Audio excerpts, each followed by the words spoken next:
Guillermo Argandoña Sánchez es un caricaturista mexicano y desde 1989 es autor de caricaturas didácticas sobre nuestro sistema educativo a la mexicana, algunas de las cuales se publicaron por primera vez en la revista pedagógica Cero en Conducta.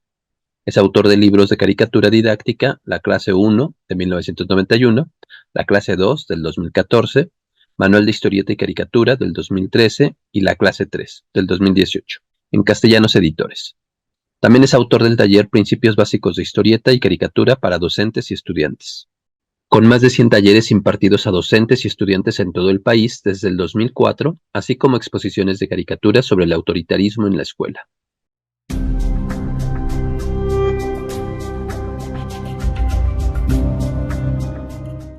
Muchas gracias. Soy el caricaturista Memo en y desde la Ciudad de México.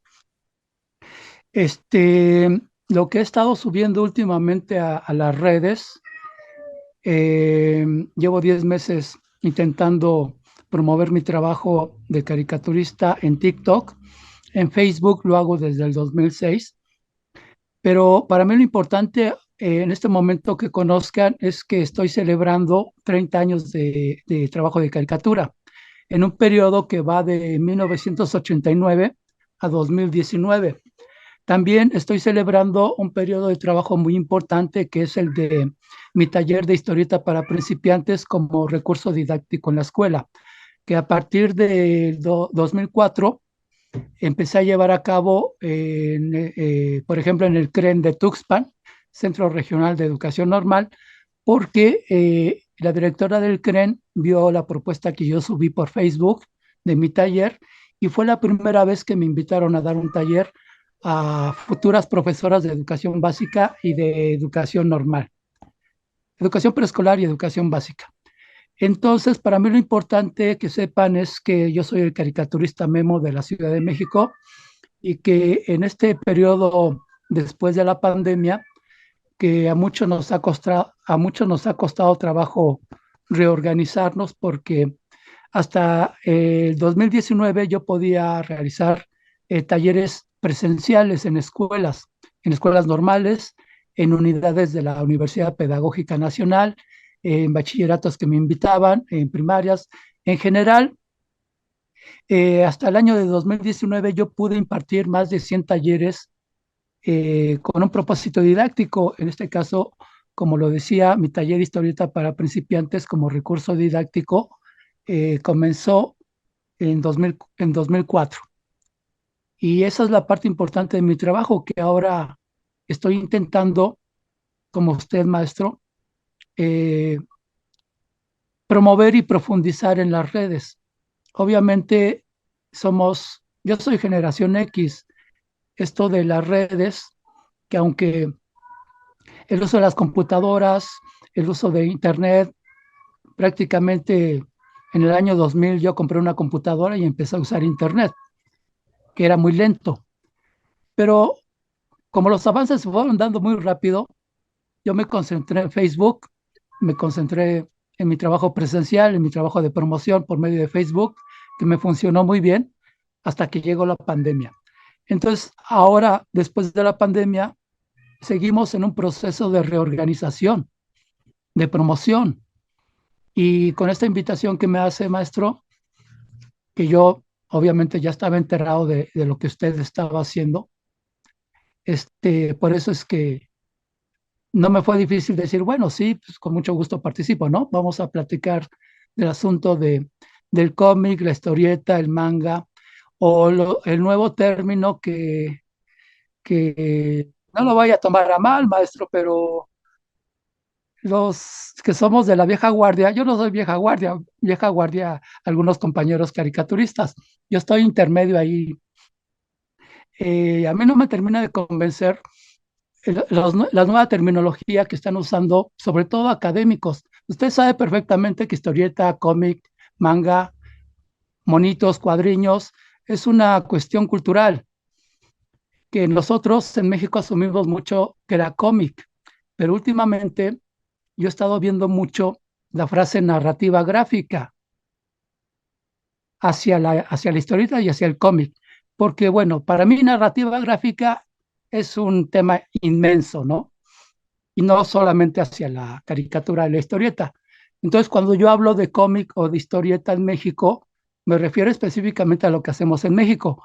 Ya los términos que algunas personas, o por ejemplo la académica Nayeli, que por ahí anda muy vigente, por cierto, fui a ver una de sus conferencias en el Museo de la Ciudad de México, y siempre me ha pasado, porque en este transcurso de 30 años pude ver que en universidades había académicos que se planteaban el asunto de la historieta y el cómic dentro de las escuelas, dentro de la docencia.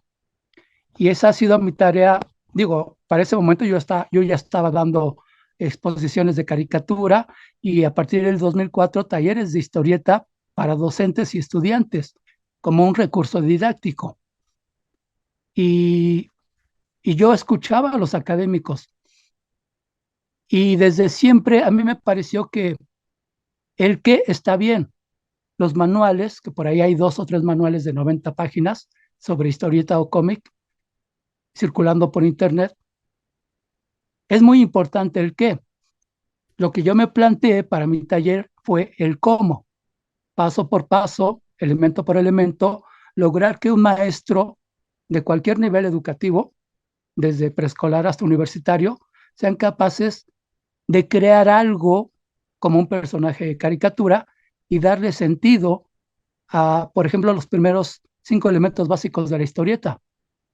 Y técnicamente, paso por paso, plantearlos y llevarlos a cabo. Los 5 primeros elementos, los 5 elementos complementarios y los 5 elementos finales. Todo esto planteado así por mi experiencia de trabajo de 30 años con docentes, desde mis primeras participaciones con la revista Cero en Conducta, que colaboré con ellos desde 1986 hasta 1989. Y en mayo de 89 comencé a hacer mis exposiciones en muchos lugares del país, sobre todo en la Ciudad de México.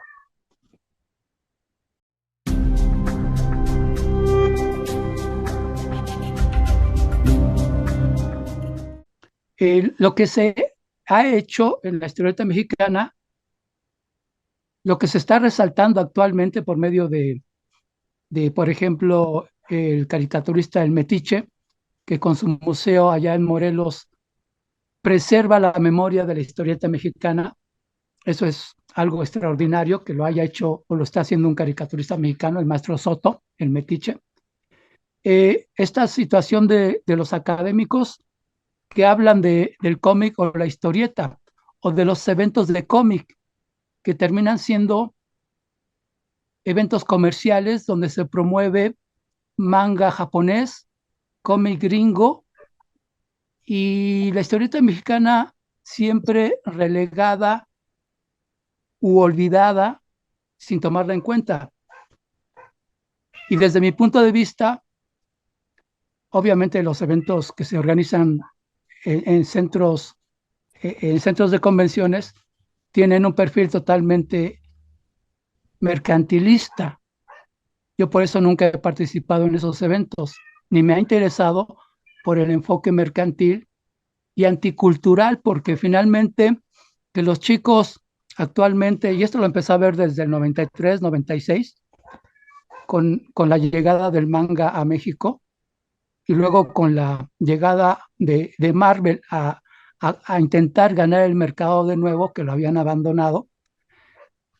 Entonces, todo este trabajo contracultural de estas compañías extranjeras en contra de la historieta mexicana, y por eso es que yo rara vez digo cómic o rara vez digo manga. Para mí es historieta, o son monitos, bonitos.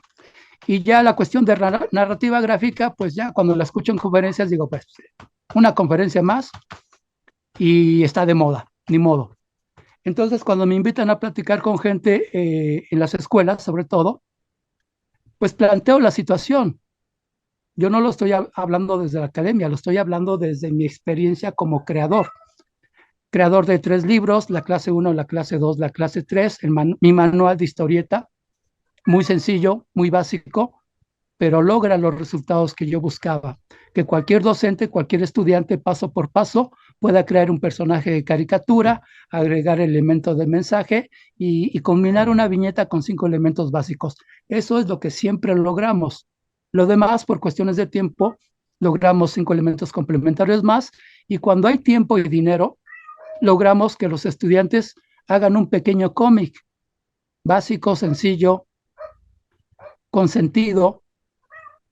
Yo siempre les digo que lo trabajamos de manera sencilla, lógica y divertida.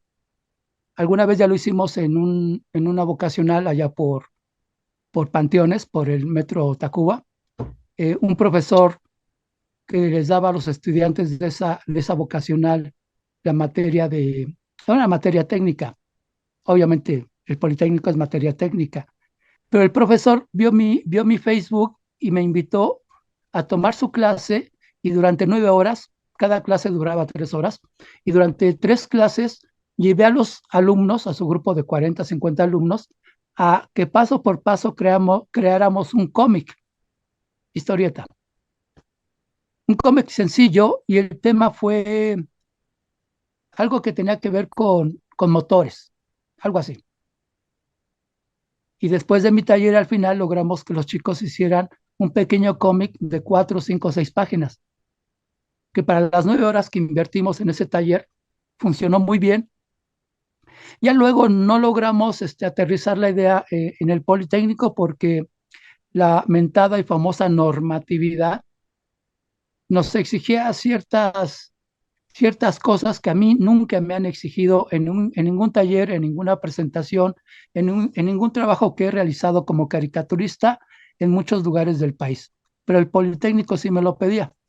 Y ahí tuve la decisión de decir, no, si en el 99.9% de los casos nunca me han pedido nada, no voy a permitir que una vocacional me limite o me exija sencillamente documentos, que los tengo, maestro. Tengo documentos académicos, pero mi trabajo como caricaturista, que no me formé ni en la Esmeralda, ni en la ENAP, ni en ningún tipo de academia, porque la época que yo lo hice, que fue entre 1985 y 1989, simplemente por una lectura de Paulo Freire, pedagogo brasileño, Pedagogía del Oprimido, se me ocurrió que podía llevar a caricatura el tema de la educación bancaria.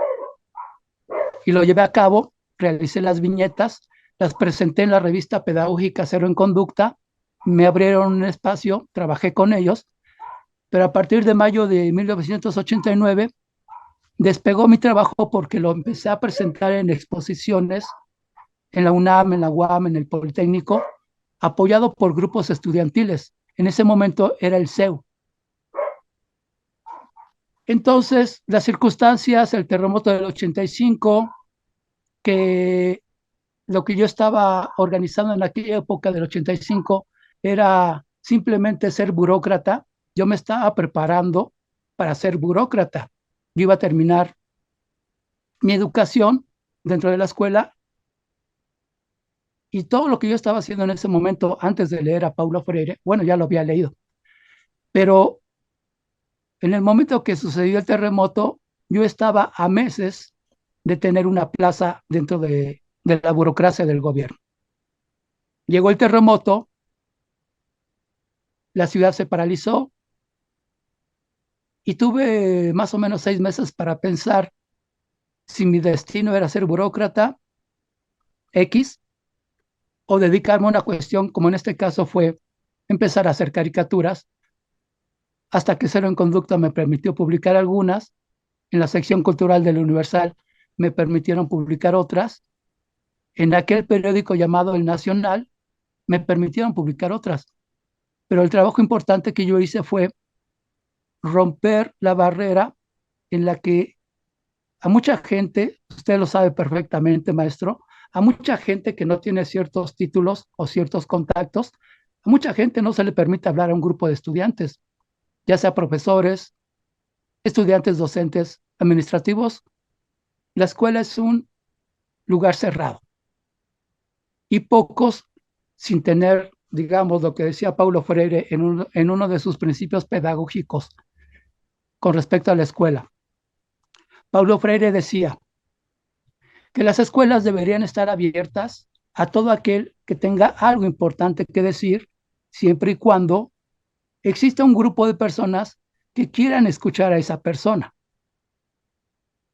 En mi caso, yo hice la propuesta y hubo un grupo estudiantil que me permitió entrar a los pasillos de la UNAM. Hubo un grupo estudiantil como el CEU que me apoyó y entre 1989, 1990 y 1996 logré realizar muchas exposiciones en facultades de la UNAM, en pasillos.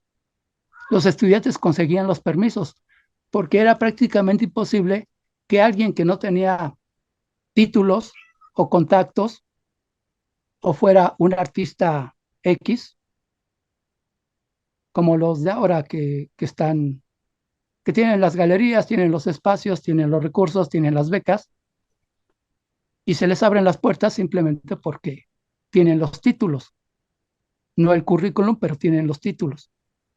Y yo lo que desarrollé fue currículum, sin tener, bueno, volvemos a la cuestión académica. Yo tengo una formación académica que no necesariamente va dirigida a las cuestiones artísticas o plásticas, pero yo, a partir de una lectura, en este caso fue Paulo Freire, Pedagogía del Oprimido, hice los dibujitos.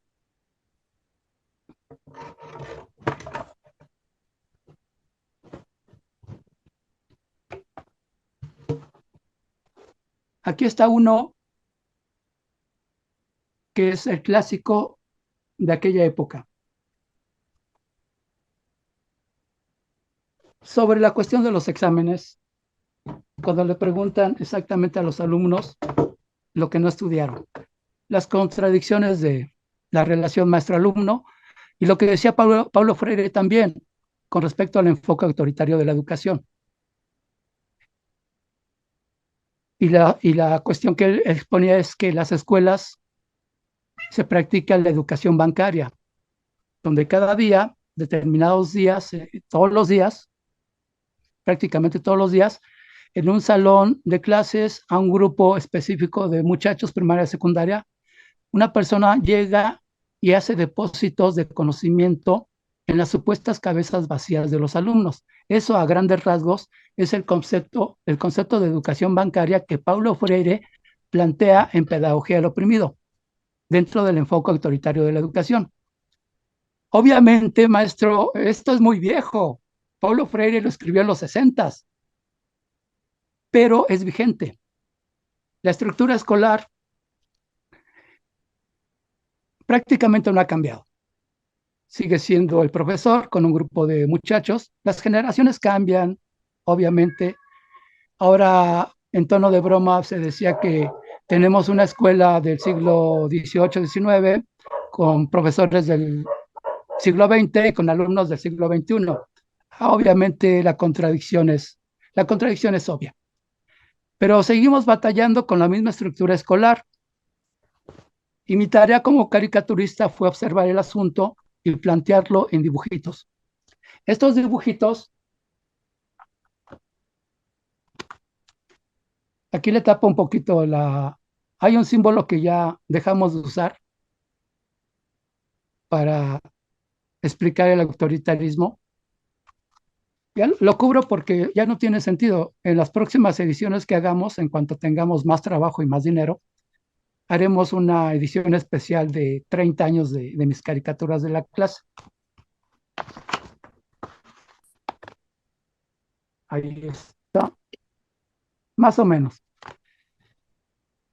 No ilumino mucho estas tomas, ni compro lámparas, ni hago nada de eso porque finalmente no me interesa que me vean a mí. A mí, aquí ahorita lo que ven son sombras. Cuando yo muestro mi trabajo por internet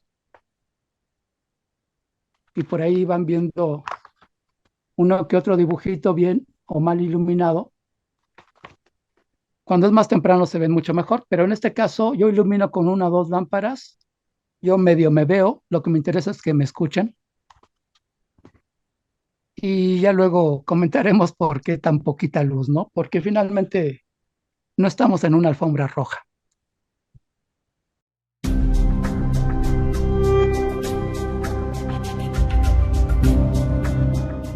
Finalmente, en todo este proceso de 30 años de caricaturas y 20 años de compartir mi taller con muchos maestros en el país, después de haber asistido a muchos eventos, digo, yo sigo asistiendo a eventos, cada evento que pueda asistir donde aparecen historietistas, caricaturistas. A museos no voy mucho porque ahora que platicaba del Museo Jumex, este, ahí es otro tema y otra discusión muy fuerte sobre lo que se vende en los museos, ¿no? Las imágenes que los extranjeros venden como arte. A mí de repente en algún evento me decían, el artista. Y digo, mire, maestro, la cuestión gráfica obviamente tiene ciertos toques de arte. Hay caricaturistas que han llevado la historieta y la caricatura, la novela gráfica a niveles realmente complejos, artísticos, muy difíciles de llegar. Por ejemplo, simplemente un cómic gringo, por la capacidad económica, por la cultura que ellos tienen, contratan a los mejores dibujantes del mundo y hacen verdaderas maravillas en esos cómics que encuentras ahora de una manera un poquito más elitista en ciertos lugares, ya no en el puesto de periódicos de la esquina, como antes de niños nosotros los comprábamos, los veíamos, estaban muy al alcance de nuestras manos, de nuestros ojos, y, y yo los veo, Batman, Superman, son extraordinarios, son realmente para mí obras de arte porque la complejidad del dibujo, el color, toda la iconografía que manejan los gringos es extraordinaria y los japoneses otra cosa, otro mundo. Yo lo que intento es aterrizar que en México no somos japoneses, no somos gringos, ni tenemos el dinero ni la cultura japonesa. Hay que adaptarnos a lo que somos culturalmente como caricaturistas e historietistas y avanzar en lo que sí hacemos bien.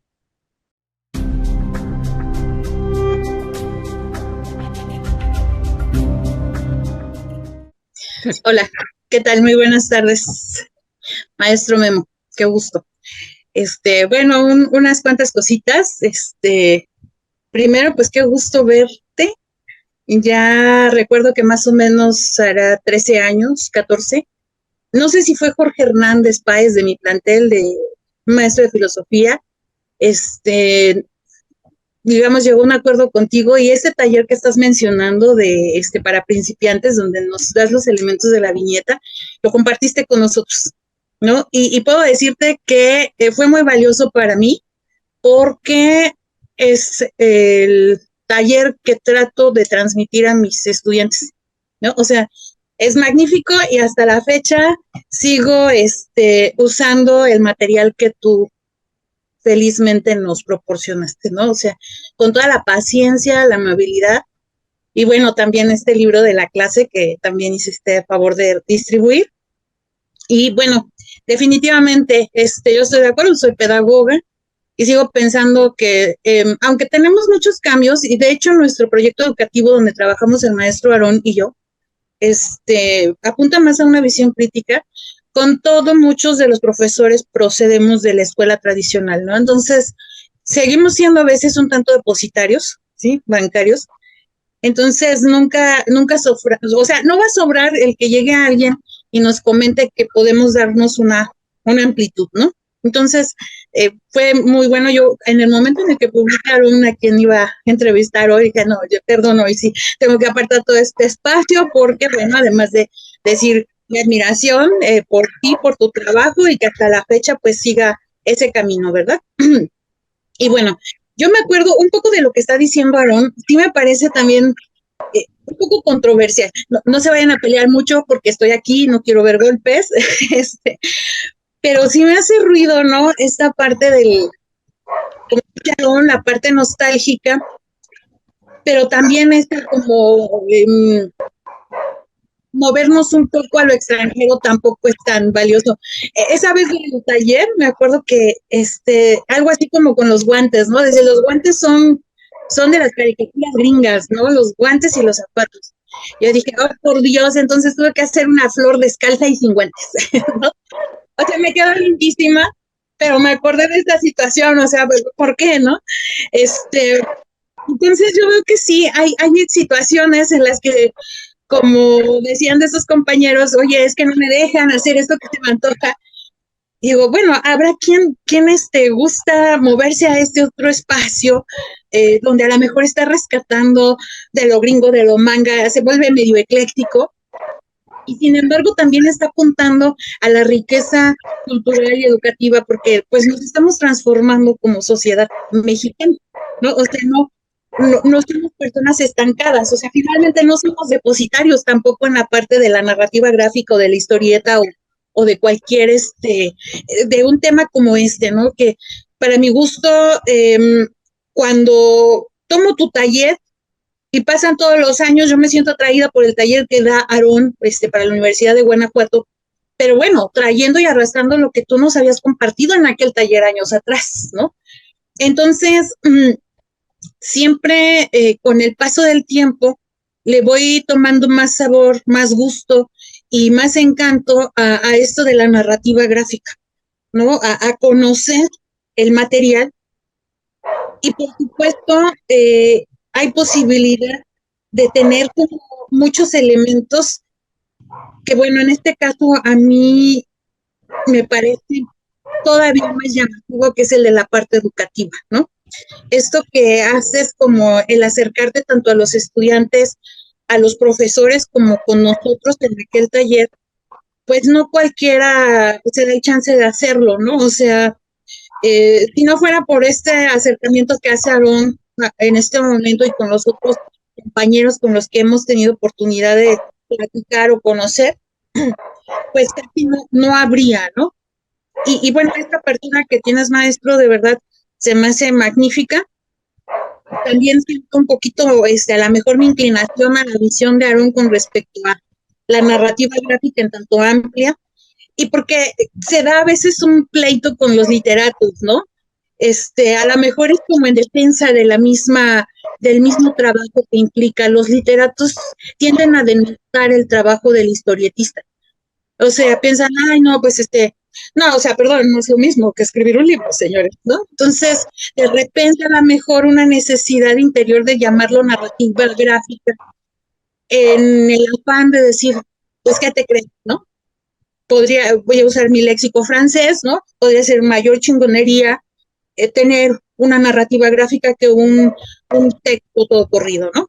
O sea, porque representar con imágenes es mayor para mi percepción, y creo que la compartimos muchos, y afortunadamente creo que ya la están empezando a compartir mis estudiantes, y espero que esto crezca, ¿no? Entonces, definitivamente, el trabajo que haces deja huella. Déjame decirte que incluso en mis estudiantes, ¿no? O sea, desde aquel entonces. Y creo que en los estudiantes de los que tomamos el curso taller contigo, y bueno, en este momento, ¿no? Para seguir conociendo. Ya sigo dibujando flores descalzas sin guantes, ¿no? En memoria de aquel taller. No, pero es que es importante. De hecho, creo que surgió en aquel momento una situación ahí, porque, vamos, tú estás buscando incluso proteger lo que viene a significar un valor en la sociedad. Ya no me acuerdo si en ese momento llegó a salir un comentario con respecto al racismo que en aquel entonces manifestaba la regia, ¿no? Y que curiosamente se comercializa, ¿no? Porque se está comercializando algo que parece, más bien no es un valor, ¿no? Y que tú apuntas siempre a que se haga un valor, ¿no? Bueno, también me extendí mucho. Gracias. Perdón.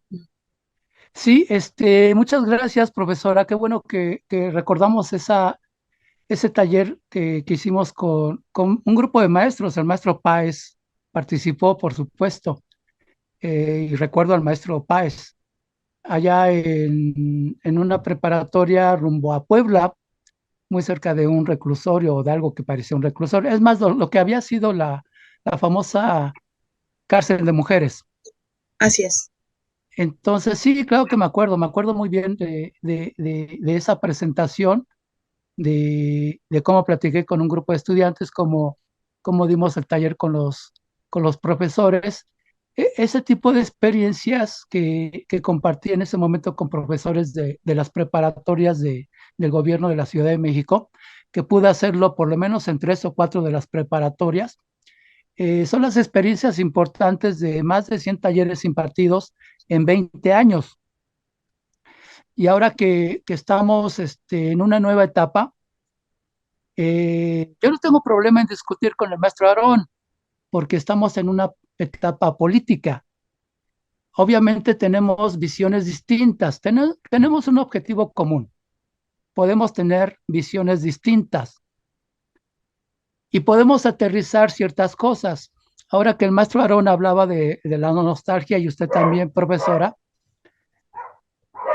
o de la defensa de la historieta mexicana, pues realmente eh, desde que yo empecé a hacer caricatura, yo sabía perfectamente que la historieta mexicana había muerto.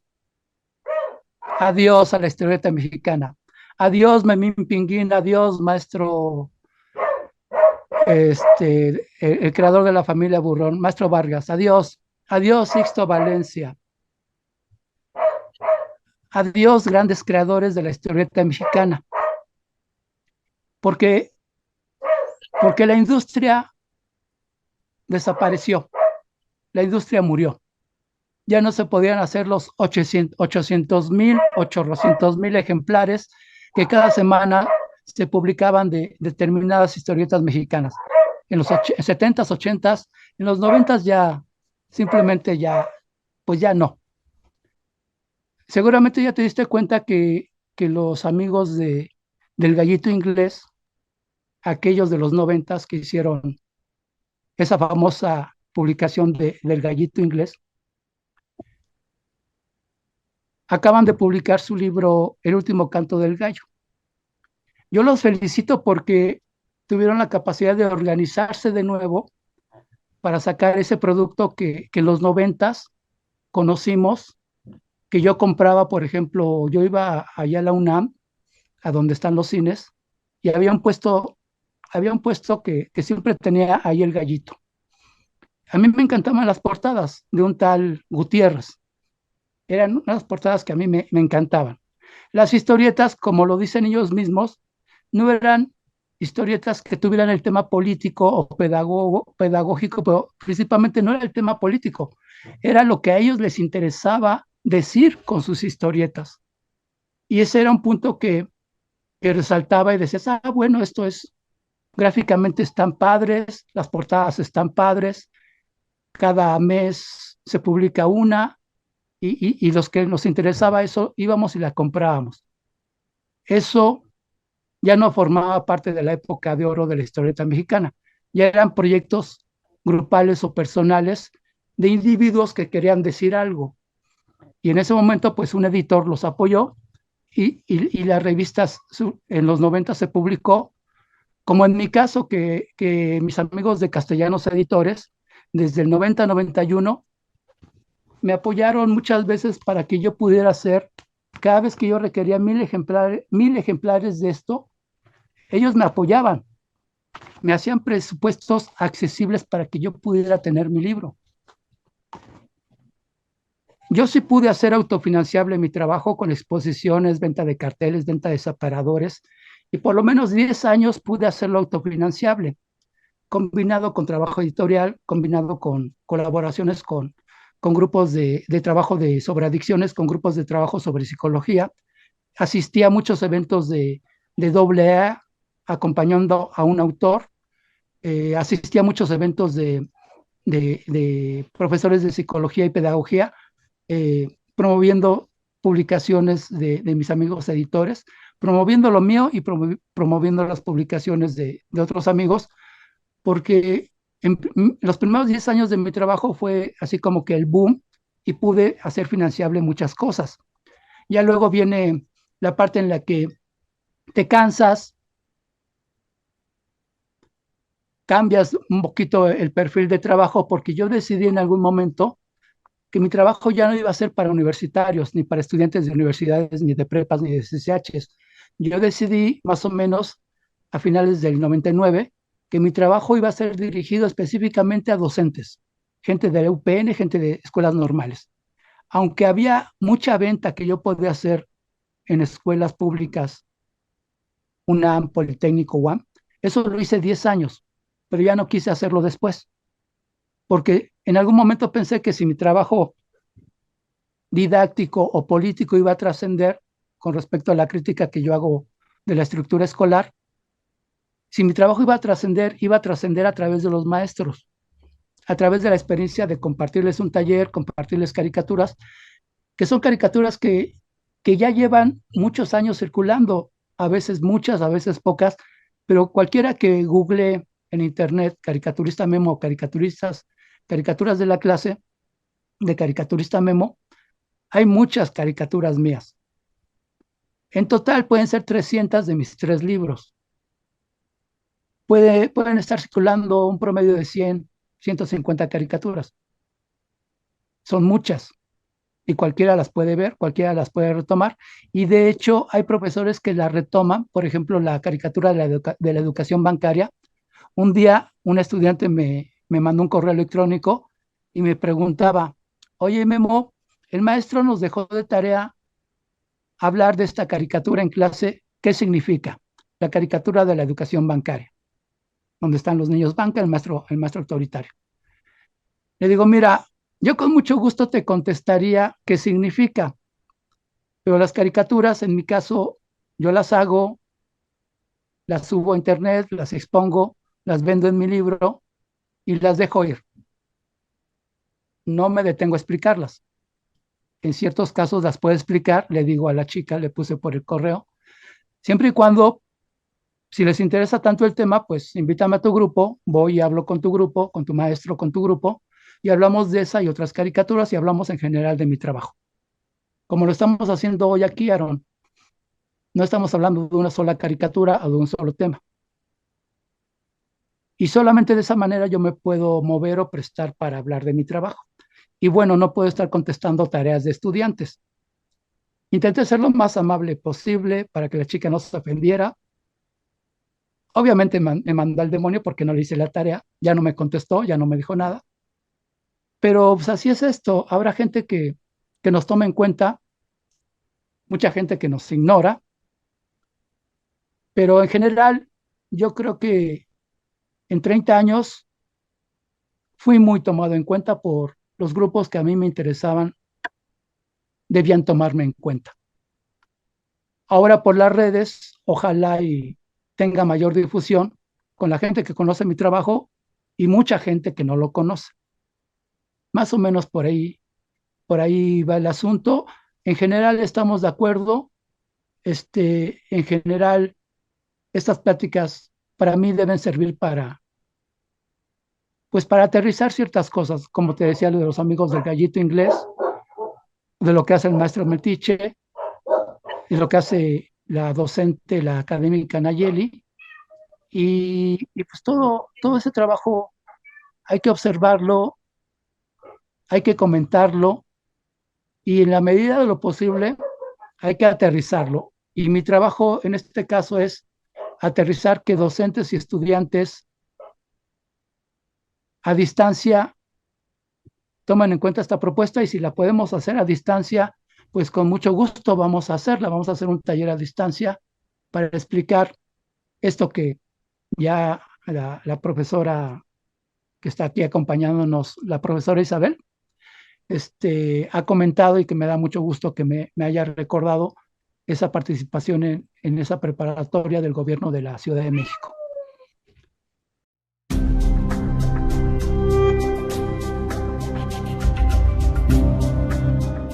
Sí, claro que funciona. Yo ya lo comprobé en más de 100 talleres que lo he impartido con docentes y estudiantes. Funciona. Y funciona no porque los mandemos a leer cómic, eso no tiene sentido.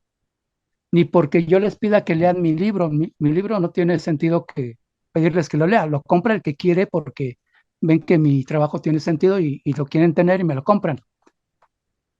La historieta funciona en los casos que yo he dado el taller, porque lo que les plantea a los maestros es que dibujar, y para tener la experiencia del cómic o la historieta, o cómo hacer una narración gráfica usando los elementos de la historieta, lo primero que tienen que hacer es entender que cualquiera lo puede hacer, como andar en bicicleta si es que lo intentas, y que dibujar es como cantar, bailar, cada quien lo hace a su ritmo, a su estilo, como sea. Yo canto muy mal, yo bailo muy mal. Obviamente no manejo coches porque yo no manejo carros porque me estrello. Pero en el caso de dibujo, la historieta y la caricatura, lo que yo propongo, y es la propuesta de 20 años, grupos de estudiantes de escuelas normales, de universidad pedagógica, que son los que más me llaman o me invitan a darles el taller, a compartirles el taller, es darles, acercarles la experiencia de cómo crear de manera sencilla, lógica y divertida, porque hay maneras muy complicadas, muy ilógicas y nada divertidas de aprender los elementos de la historieta. Yo se los acerco de manera lógica, sencilla y divertida, porque hay dinámicas para romper el hielo con el docente o con el estudiante. Obviamente he tenido 2, 3 casos con los que no pude romper el hielo, gente que llegó al taller pensando ya con un esquema muy cuadrado de lo que quería, y obviamente a esas personas pues no se les obligó a estar en el taller. Mil disculpas, el taller estuvo mal planteado, nos equivocamos, por favor pase a la caja, que le restituyan su lana, y todos contentos, sigamos trabajando con quienes sí entendieron la propuesta, y la propuesta es crear paso a paso personajes de caricatura, los elementos de la historieta, y llevarlos de la mano con ejercicios y paso a paso para que el maestro y el estudiante experimente lo que es crear un personaje de caricatura, que tampoco es así como que la otra cosa del mundo. Hay una manera de hacer, por ejemplo, Batman y Superman en la cultura gringa, o hacer personajes de manga japonés en la cultura japonesa, y acá igual hay una manera muy complicada de hacer personajes y otra manera muy sencilla dentro del espacio escolar para que cualquiera pueda entender que desde figuras muy simples, cuadradas, círculos, triángulos, a partir de figuras muy básicas, podemos crear personajes de caricatura, porque finalmente lo importante es hacer el dibujito, transmitir el mensaje y tomar en cuenta 2 o 3 elementos que tienen que ver como por ejemplo en que el dibujito pues, debe intentar sorprendernos, debe ser un poco exagerado pues hay que intentar el humor. Pero si no tenemos la capacidad de transmitir el humor, porque eso es otra técnica de cómo hacer chistes o hacer que la tira cómica tipo Mafalda o tipo Ríos tenga alguna contradicción por ahí que nos haga reír, algún hecho absurdo que nos haga reír.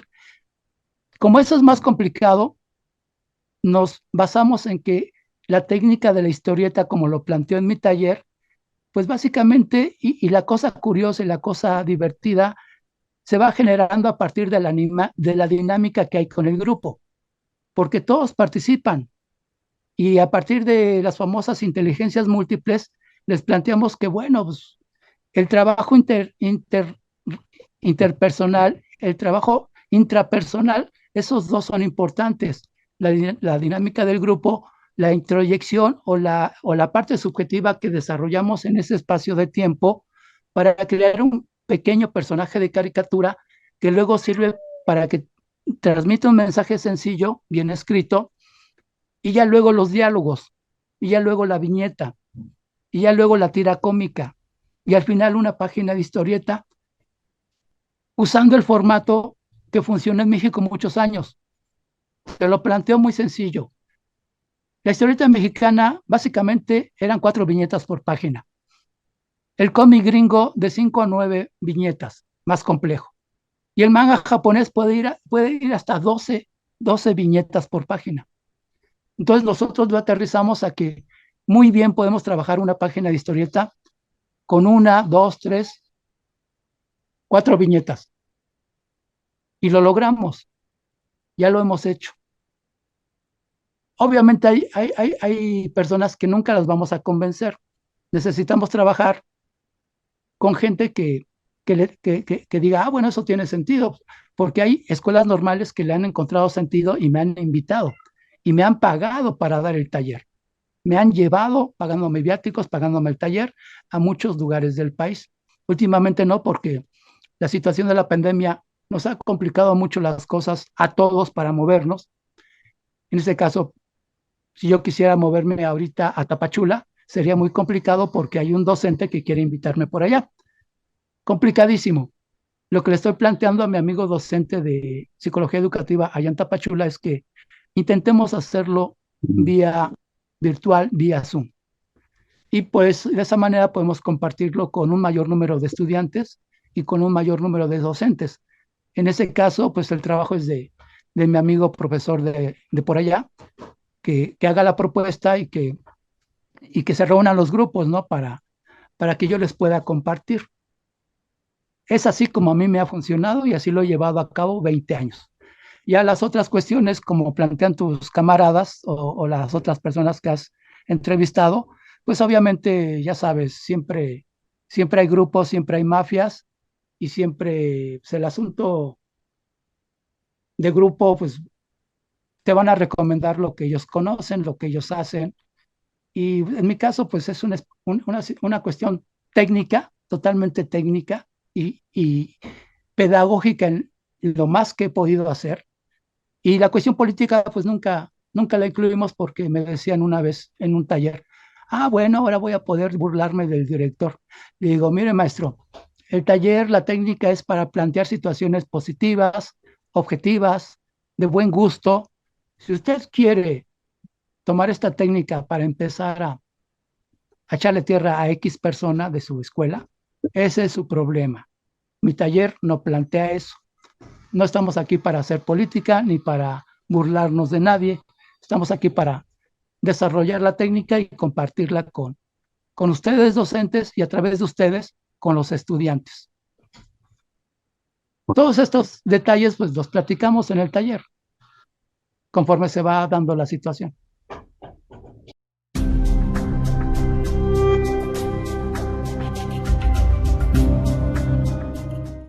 Bueno, me voy a arriesgar mucho. A ver. En un evento que asistí al Museo del Chopo que organizó la editorial Sexto Piso, que se especializaron, tuvieron una especialización en novela gráfica hace como 10 o 12 años, y esto con relación a la lectura. Resulta que invitaron a una historietista francesa o canadiense y una historietista que hacía algo como novela gráfica japonesa, y a Luis Fernando, creo que se llama Luis Fernando, de Sexto Piso, que lo incluyeron en su nómina para que les hiciera las historietas, las novelas gráficas, las famosas novelas gráficas. Y explicaban los canadienses y explicaban los japoneses o los gringos que realmente era una industria allá en sus países, que se publicaban 100, 150, 200 novelas gráficas cada año. Y cuando tocó el punto de cuántas novelas gráficas se podían publicar en México, pues eran 5, 10, mínimo, mínimo. Llegó el momento en que uno de los participantes, un periodista de apellido, creo que era apellido oriental, el tipo me pareció muy inteligente, aunque muy, nada correcto cuando hizo su comentario. Digamos que lo políticamente incorrecto pasó ahí, pero se atrevió a decirlo. Le decía a la gente de Sexto Piso, bueno, sí, está muy bien publicar novelas gráficas, pero esto que te voy a decir, Aaron, es muy fuerte lo que dijo este señor. ¿Para qué publicas novelas gráficas si lo que estás publicando es caca? Fue muy fuerte, fue muy tremendo lo que dijo. Se salió totalmente de lo que era el guión. Obviamente, yo conozco a la gente de Sexto Piso, conozco a otros que hacen del cómic una especie como de comercio.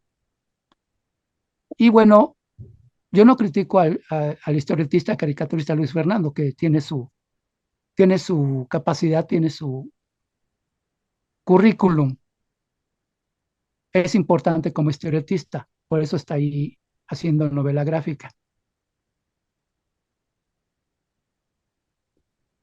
Recomendar, por ejemplo, novela gráfica, para empezar, son muy caras, carísimas. Luego, el mayor número de novelas gráficas pues son extranjeras. Y yo no te puedo recomendar novelas gráficas mexicanas porque, bueno, de alguna manera yo estoy de acuerdo con el tipo de ese evento. De alguna manera yo estoy de acuerdo, aunque a mí no me interesa mucho profundizar en lo que es novela gráfica porque se hace muy poca, sale muy cara. Y hay muy pocos ejemplos de novela gráfica que yo diría, ah, bueno, sí, esa está chida, yo sí la compraría. Pero igual no la compré. Lo del librero con cómic, con historietas, que esté ahí al alcance de la mano, es importante. El otro asunto de pedirles que lo lean, pues cualquiera tiene a la mano, en cualquier espacio, en cualquier ciudad, un lugar donde conseguir cómic o historieta. Yo no especificaría las que están ahí en el librero o las que están ahí en la biblioteca. El tema es muy amplio, el tema es muy abierto. A ver, chavos, ¿tú dónde vives? En Satélite. Ah, chido. ¿Tú dónde vives? En Iztapalapa. Ah, chido. Búscate por ahí un lugar donde vendan cómic. Vamos a ver qué consigues, ¿no? O sea, la sorpresa para mí y lo interesante sería a partir de dónde te mueves, dónde vives, qué es lo que hay, qué es lo que vas a traer acá. Vamos a discutir eso. A ver, me trajo algo de Conaculta, algo de que compró en el Museo del Estanquillo en la Ciudad de México, Centro Histórico. Ah, chido, se trajo el segundo libro del Memo, la clase 2, Pedagogía de la Simulación. Órale, se trajo el segundo libro del Memo, o se trajo el libro de novela gráfica de este señor del Fondo de Cultura Económica, o se trajo este librito histórico de Barajas, de cómo ha sido la historieta en México. Y bueno, dices, ah, pues, ¿de dónde sacó esto? Esto yo ni lo conocía. Eso a mí me sorprendería. Y digamos que activaríamos el asunto de que, ah, pues vamos a ver quién trae lo más interesante aquí a la mesa, ¿no? Cada quien que lea, porque yo no les sugiero que lean. Un día se me ocurrió, como decía la profesora, mencionar a Cindy La Regia.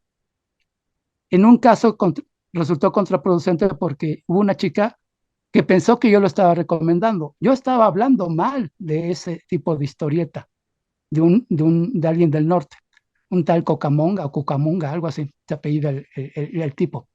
No lo estoy criticando, simplemente estoy hablando de lo que hizo. E inventó un personaje, Cindy la Regia, para hablar de términos clasistas, racistas, y hubo gente que se lo compró, que le compró la idea para burlarse de términos clasistas y racistas.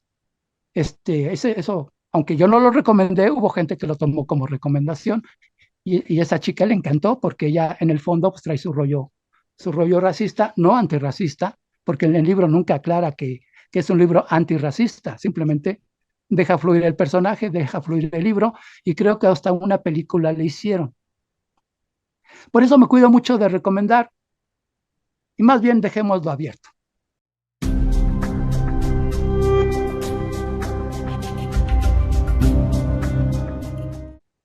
Te voy a comentar de un caricaturista latinoamericano, el famoso Quino, y te voy a explicar por qué Mafalda es importante. Por qué las tiras cómicas, estas tiras cómicas de 3, 4 cuadritos, o a veces el famoso Mundo Quino, que es una sola viñeta, y en una sola viñeta Quino plantea asuntos filosóficos, políticos, económicos.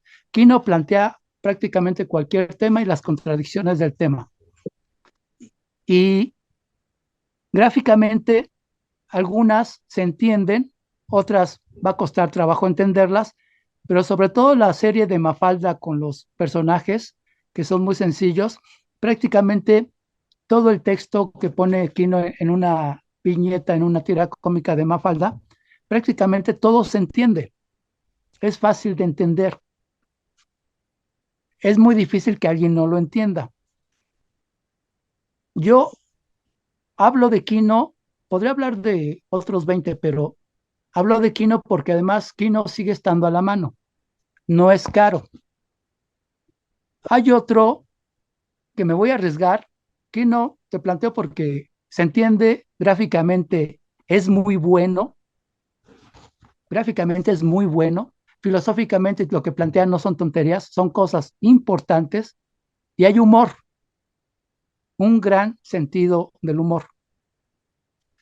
Hay otra parte de una editorial española que retomó la idea de Ríos, de esos más de 100 títulos de Ríos, ya ves, más de 100 temas, de sus libros que entre político y pedagógicos funcionaron, y qué bueno que funcionaron. Habrá gente que disfrutó de 3 o 4 o 5 libros de esos, yo por lo menos tengo 5 o 6, no tengo los 100, pero tengo 5 o 6 importantes de Ríos. Ese formato, una editorial española lo retoma y hace la siguiente construcción. Hace una portada muy buena de Freud, Freud para principiantes. Ahorita no te menciono el nombre de la editorial española porque es lo de menos. Se puede encontrar fácilmente en las librerías, porque el formato es así. Freud para principiantes, Piaget para principiantes, Mozart para principiantes. Una ilustración y luego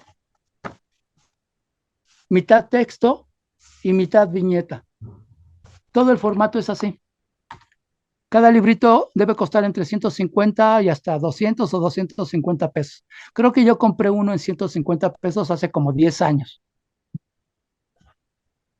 Esos dos son los que puedo recomendar porque yo ya los vi, ya los leí y dije, pues esto está muy buena. Bueno, la propuesta de siempre, Mafalda, Quino, porque el tipo demostró ser muy bueno en lo que hacía. Y de México, pues no voy a caer en la nostalgia ni en la cosa, pues que ya no tiene sentido. O sea, yo tengo 1 o 2 ejemplares de los volúmenes que se editaron por Editorial Porrúa de la familia de Burrón. Tengo por ahí ejemplares de Ríos, tengo por ahí algunos ejemplares del Memín Pinguín, pero no tiene caso, para mí no tiene caso estar leyendo sobre lo que pasó hace 50, 70, en los años 50, 70 u 80.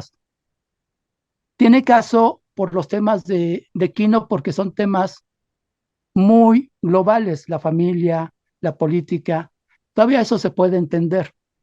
Y lo que hace la editorial española de plantear temas de la historieta del cómic, la narrativa gráfica, de esa manera, mitad texto y mitad de la página viñeta, todo relacionado. Ese me parece un formato extraordinario y como para invitar a leer a los muchachos, dice, bueno, el trabajo que se van a tomar es de, primero, leerse la parte de mitad de texto, si es que quieren entender la viñeta que está ahí abajo. Es un trabajo que tienen que complementar a fuerzas. No pueden empezar de abajo hacia arriba, no pueden empezar leyendo la viñeta y luego aventarse el texto. Tienen que leer como todo mundo lee, de arriba a abajo y de izquierda a derecha, texto y viñeta. Y pues eso fue un éxito de los españoles, haber entendido que el formato de historieta y cómic se podía adaptar. No todo tiene que ser cuadritos ni viñetas, no todo tiene que ser así. Y ese formato funciona, y ese formato valdría la pena recomendarlo. Muchos otros formatos, pues ya no nos metemos en esa discusión porque dentro de lo que yo he visto, y cuando me han preguntado maestras, estudiantes, mamás de niños, que qué cómic o qué programa de televisión les recomiendo, les digo, no, pues si le puedo recomendar algo es que el niño lea uno de Mafalda y si logra que el niño sonría y entienda más o menos lo que va diciendo ahí, ya vamos de gane. Y si logra que entienda un libro de esa editorial española y aprenda por medio de viñetas y algo de texto quién fue, la importancia de Freud, la importancia de Mozart, que son, digamos que de cultura general, es algo básico. Y la historieta y el cómic, dejando a un lado la nostalgia, porque finalmente cuando leímos cómic e historieta en México, era entretenimiento, era ejercer la lectura, más o menos nos entretenía y nos divertía. Pero fuera de eso, y la parte educativa y pedagógica, pues esos dos formatos, primero para ver si alguien puede entender esas 3 o 4 viñetitas de Kino y luego el otro formato español. Digo, pues, si logras que lean eso, que entiendan eso, pues ya vamos de gane. Y si logramos que otras editoriales repliquen el formato, porque formatos como los de Ríos, Memín Pinguín, esos formatos, pues ya no. Yo lo que aspiro es que si llego a tener, digamos, que gente cercana para la editorial que quiera hacer un libro de cómic o de historieta, pues proponerle que haga texto y viñeta. Texto arriba, viñeta abajo, y vamos a ver qué podemos publicar en ese sentido.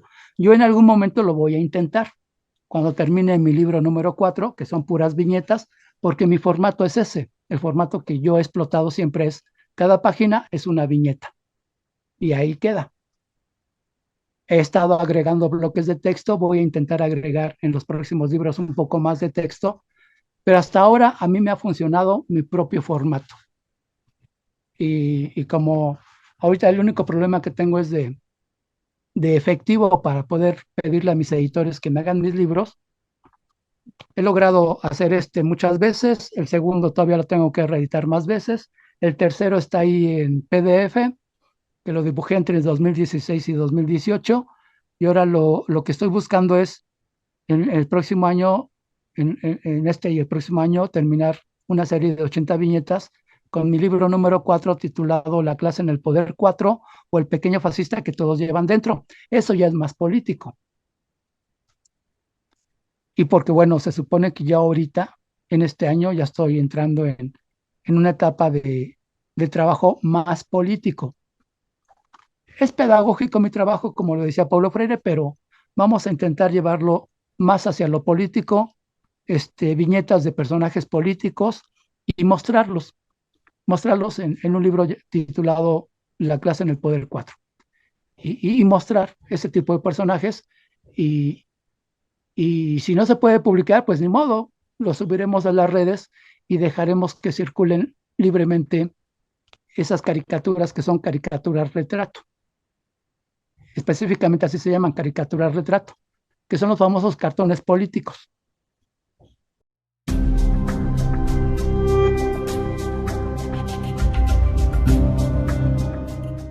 Digo, independientemente de la cuestión clasista, el movimiento no vivimos del aplauso, la gente independiente, los que vivimos de nuestra creatividad, de nuestras creaciones, que desde hace 30 años que yo empecé a publicar y a hacer exposiciones, nunca he vivido del aplauso, siempre ha sido en relación con la gente que ve mi trabajo, lo entiende, lo comprende, le gusta y me lo compran. Me compran un taller, me invitan a hacer una presentación y siempre hay una ganancia para ellos y para mí. Institucionalmente, difícilmente yo trabajaría con una institución cultural. Sería muy complicado, aunque yo conociera al mero mero o a la mera mera, sería muy difícil, para empezar, que me recomendaran. Porque algo que me dijo Magoo una vez que le hablé por teléfono, alguien me consiguió su número siendo yo muy joven, muy, muy joven. Estaba haciendo mis primeros dibujitos. Y alguien me consiguió el número de Magoo. Magoo amablemente me recibió en su departamento. Y ya Magoo vio mis monitos, vio mis dibujitos, obviamente nada que ver con lo que hacían en la jornada.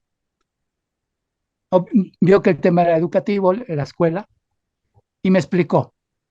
Bueno, Memo, hay que formar parte de un grupo, hay que tener línea. Dos, tres detalles importantes con respecto a los 5 caricaturistas que en ese momento todavía existían en la jornada. Creo que ya 2, desafortunadamente, ya nos dijeron adiós. Hicieron su chamba, hicieron lo que tenían que hacer y desafortunadamente ya no están con nosotros. Pero eran 5 y me explicaba Magoo. Yo no fui a pedir chamba, nada más fui a pedir una opinión. ¿Qué opinas, Magoo, de mis monitos? Me dice, mira, Memo, para empezar la línea, porque obviamente mi línea no era línea política. Sí lo era, pero entender eso era mucho más profundo, ¿no? Había que explicar gráficamente otras cosas. Pero me hizo el favor de atenderme por lo menos 20 minutos y me explicó.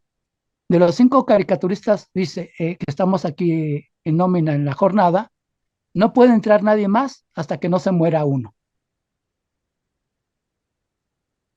Ya murieron 2, pero no ha entrado nadie más. y creo que hasta ahí va a terminar la historia de los caricaturistas de la jornada. No va a volver a entrar nadie más, porque ya es un asunto que tiene que ver con otras cuestiones, no solamente de que hay 5 lugares para la chamba, ¿no? Ahorita la chamba la cubren 3 y suficiente. Con eso suficiente, no hay para qué hacer más olas. Pero me lo explicó amablemente y me sirvió para ubicarme. Más o menos yo ya estaba ubicado, pero me sirvió para reforzar dónde estaba yo parado y qué podía yo hacer con mi trabajo. Luego alguien me consiguió el número de Apevas. Apevas, extraordinario dibujante, creador de La Pistola, de esa historieta de caricaturistas de La Pistola. Y Apevas fue muy amable también, me recibió en su departamento y me explicó, mira, me mostró sus trabajos extraordinarios. Yo jamás voy a tener esa calidad ni la capacidad de dedicar tanto tiempo a hacer un dibujo en tinta, jamás lo voy a hacer, jamás lo hice, pero eso era lo que hacía Pebas y muy bien. Me explicó una cosa, está bien, Memo, no me hizo un mal comentario, me hizo un muy buen comentario, me dice, está bien, Memo, ya vi tus monos, creo que tienes la idea, hay que trabajarla más. Eso fue 1983, fue 83, 84 más o menos, tal vez mediados de 85, más o menos, entre esos 2 o 3 años. Y seguí trabajando entre 85 y 89, logré aterrizar mi trabajo. Por eso pude hacer publicaciones y por eso pude exponer. Pero fue un trabajo complicado y así fue como lo fui llevando. Y todo esto porque del personaje que te decía que le dan chambas porque está bien conectado y porque ha hecho la chamba. Y los que no vivimos del aplauso, el movimiento de los que no vivimos del aplauso, tenemos que tratar de sacar provecho, por ejemplo, de este tipo de en vivos o de este tipo de programas, cuando es alguien, una profesora de Querétaro, cuando es alguien que nos contacta y dicen, bueno, pues el Memo ya lleva 30 años trabajando, eh, sube todo lo que hace en Facebook, últimamente 10 meses publicando todos los días lo que hago en TikTok, y pues la idea es que si antes se nos cerraban espacios y bueno, de alguna manera lográbamos abrirlos, últimamente se han cerrado más. Entonces tenemos que insistir contigo, con la maestra Isabel, con todos aquellos que hablan del tema con nosotros, conmigo y con los que están en la igual situación que yo, como los del Gallito, que últimamente han hecho muchas presentaciones, y qué bueno. No los voy a cuestionar porque finalmente fueron parte de una época, ahora están intentando rescatar lo que hicieron, y habrá gente que los entienda y les compre su libro y hasta que les dé más chamba, ¿no? Si logran conseguir más chambas, qué bueno, porque ese es nuestro problema ahorita, conseguir los trabajos, conseguir los talleres, que yo pueda dar más talleres presenciales en la Ciudad de México o a distancia donde me lo soliciten. Ahorita estoy apostando por eso, estoy intentando eso, pero pues tampoco me urge porque en todos esos 30 años de caricatura, de publicaciones y 20 años de talleres, pues no me puedo quejar. Yo ya hice una gran parte de mi trabajo. Gran parte de mi trabajo ya está hecho. Ahora lo que corresponde es hablar de lo que hice y de lo que estoy haciendo. Y lo que estoy haciendo ya es una parte un poquito más política, trabajos de personajes políticos donde los caricaturizo. Vamos a intentar hacer animación. Estamos invitando a colaborar a alguien muy joven, egresado de la ENAP, conocido de una conocida, muy joven. Lo estamos invitando a colaborar para hacer animación, pero animación más política, más fuerte, más directa, sin dar concesión a nadie. Porque dentro de lo que yo discuto con el otro amigo, Germán, dice, mira, pues las redes están los jóvenes. Hay que hacer algo para llegar a los jóvenes. ¿Qué podemos hacer? me comentaban, pues mira, tenemos tu personaje X que podíamos explotarlo para hacerle llegar mensajes a los jóvenes, a los jóvenes. Necesitamos un animador. Ni Germán ni yo podemos en este momento hacer animación, pero hay un conocido que puede hacer animación. Ya lo invitamos. Y en los próximos meses, en el próximo mes, tenemos que aterrizar esa propuesta. Un personaje creado para cuestiones políticas, lanzarlo en animaciones, porque queremos, bueno, como sucedió con los huevo cartoon a principios de Internet, que fueron un boom, los huevo cartoon, utilizando el recurso del doble sentido, pero bueno, estaba bien. Los que lo vimos dijimos, ah, pues qué bien que alguien se atrevió a hacerlo. Y les funcionó. Económicamente a lo mejor lo pudieron explotar bien, económicamente a lo mejor no. Nunca sabes si se puede explotar muy bien económicamente ciertos personajes. Pero ahora en lo que estamos intentando actualmente es llegar a los jóvenes a través de un personaje político, que ya por ahí te vamos a compartir en cuanto tengamos nuestra primera animación, te la vamos a compartir, pero ya es un asunto totalmente político, dirigido a los jóvenes. Estamos discutiendo qué les interesa a los jóvenes, qué los puede hacer reaccionar, y vamos a lanzarles mensajes con un personaje de caricatura haciendo animación. Y para eso ahora hay que trabajar en equipo. Voy a tener por ahí un productor, voy a tener ahí al animador y vamos a plantear uno que otro tema que esperamos cause, para empezar, que provoque. Vamos a provocar a los muchachos. Para eso va a ser creado. No intentamos filosofar, no intentamos ser políticamente correctos, más bien creo que lo que va a funcionar va a ser totalmente incorrectos a la hora de lanzar el mensaje. Y los chavos ahí están, viendo qué surge.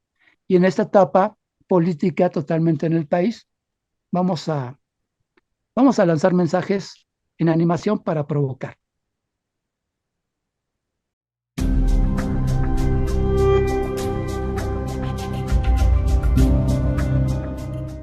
Finalmente, es que las políticas culturales de este último gobierno, aunque parezca contradictorio, finalmente pues hubo una pandemia que a todos nos afectó, hubo un caos mundial y nuestro trabajo, independientemente de qué gobierno esté o qué otro gobierno haya estado, el problema de los apoyos culturales, de la apertura de espacios, siempre ha sido un problema para la gente independiente, los que no vivimos de becas o que no pertenecemos a ciertos grupos políticos o que no somos militantes, porque finalmente hay que dejar claro esto.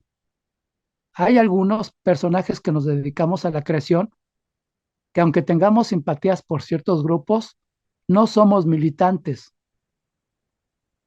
no apoyamos ciegamente grupos ni partidos ni políticas. El asunto es que en 30 años de caricaturas y 20 años de mi taller, he mantenido una postura en la que en ocasiones ha surgido mucho trabajo, en otras, como últimamente ha pasado, nos ha costado no solamente porque las instituciones, en este caso escuelas o gente de UPN o gente de escuelas normales, se les complica mucho invitarme a dar un taller.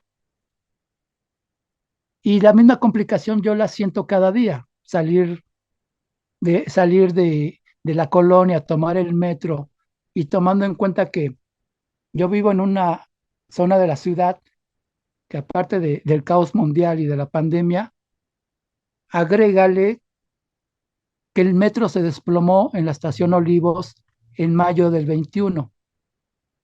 Murieron 27 personas, 27 vecinos. Y le pudo haber tocado a cualquiera de los que vivimos en esa zona, de periférico hacia la estación Tláhuac.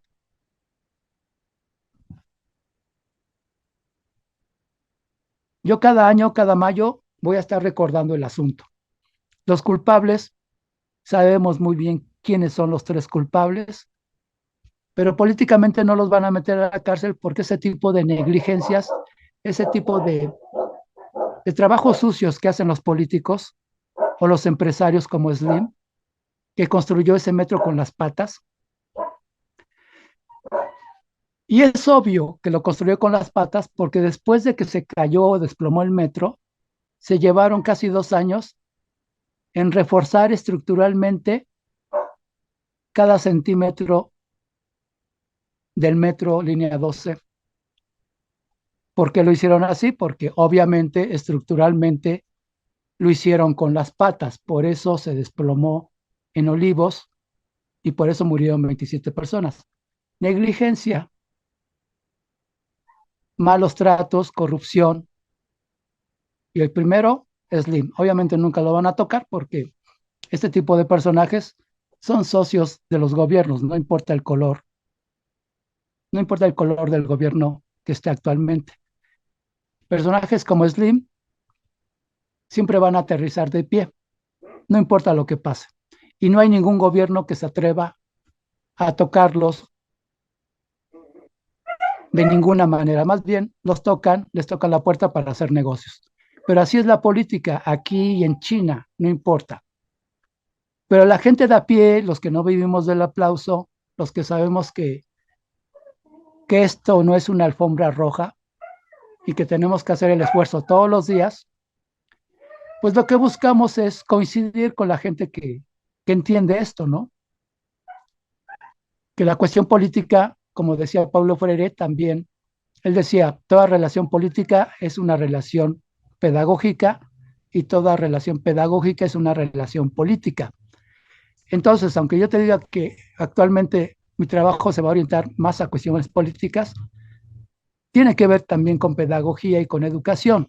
Eso siempre va a estar, aunque pongamos énfasis en desenmascarar o mostrar personajes que de la derecha, personajes como dice el presidente, esos que le caen tan mal, que son los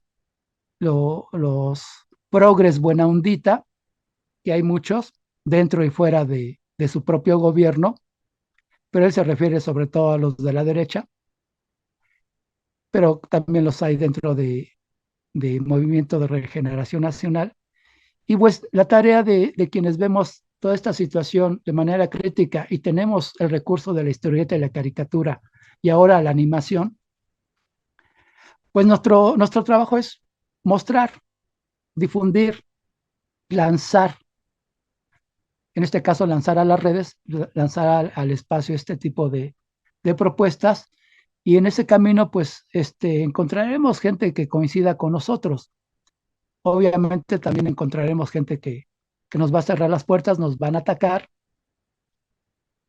pero si en 30 años lo hice y no hubo mayor problema, sabemos muy bien y bueno, dentro de mi política está siempre no enredarme en ataques. Cualquiera puede atacarme en Internet, pero tan sencillo como bloquearlos y eliminar sus mensajes y no perder el tiempo en discusiones con gente de la derecha, es más, ni siquiera con estos llamados chairos, que de una caricatura que hice sobre Taibo 2, hubo un chairo que no le gustó y todos los días estaba friegue y friegue y friegue hasta que lo bloqueé y ya me olvidé de él, porque hay fanáticos en todos lados. Entonces, mi trabajo es soy caricaturista, decía en un pequeño reel, en un pequeño reel puse, sí, claro, soy caricaturista y por supuesto no vivo del aplauso, tampoco recibo becas del gobierno y había otra más que ya no me acuerdo, pero en general es eso. Este, mis amigos caricaturistas pues también están pues, haciendo su chamba. Creo que antes teníamos más trabajo que ahora, pero la situación y las condiciones hay que ir trabajando sobre lo que hay. Ya sobre lo que pasó, pues ya ni modo. Antes del 19 fue una cosa, después del 2020 ya estamos tratando de reorganizarnos y por eso es que, pues gracias por la conversación. Aquí surgieron 2, 3 temas que era importante comentar y pues el espacio está ahí. Gracias por compartirlo.